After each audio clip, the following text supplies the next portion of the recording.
வசனங்கள் எல்லாம் நம்ம பார்க்கும் பொழுது எந்த இடத்துலையும் நாம் குழந்தை ஞானஸ்தானத்தை நாம் பார்ப்பதில்லை. எந்த ஒரு வசனத்துல குழந்தைகளுக்கு ஞானஸ்தானம் கொடுத்ததை போல எங்க ஒரு தேவ வசனமும் இல்லை.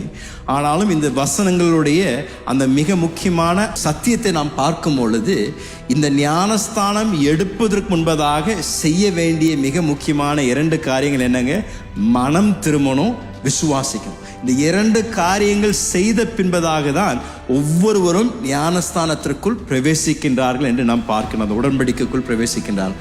அப்படி என்றால் ஒரு சிறிய குழந்தைக்கு, இன்னும் சொந்த மனநிலை இல்லாத ஒரு குழந்தைக்கு, அப்படின்னா இன்னும் பேச தெரியாது, இன்னும் சிந்திக்க தெரியாத ஒரு குழந்தைக்கு, அவர்கள் பாவி என்று அறிய கூட இருக்கிற ஒரு திறமை இல்லை.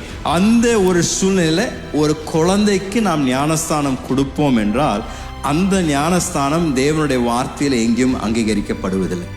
ஆகையால் குழந்தை ஞானஸ்தானம் என்பது தேவனுடைய வார்த்தைக்கு ஒத்துப்போகாத ஒரு பழக்கம் என்று நான் சொல்லுவேன். ஒருவேளை எனக்கு அப்படிதான் கொடுக்கப்பட்டது அப்படின்னு நீங்க சொன்னீங்கன்னா நான் சொல்லுவேன், நீங்க வேதத்தை தெளிவாக படிப்பீர்கள் என்றால் எந்த ஒரு இடத்துலையும் எந்த ஒரு குழந்தைக்கும் ஞானஸ்தானம் கொடுப்பதை நாம் பார்ப்பதில்லை.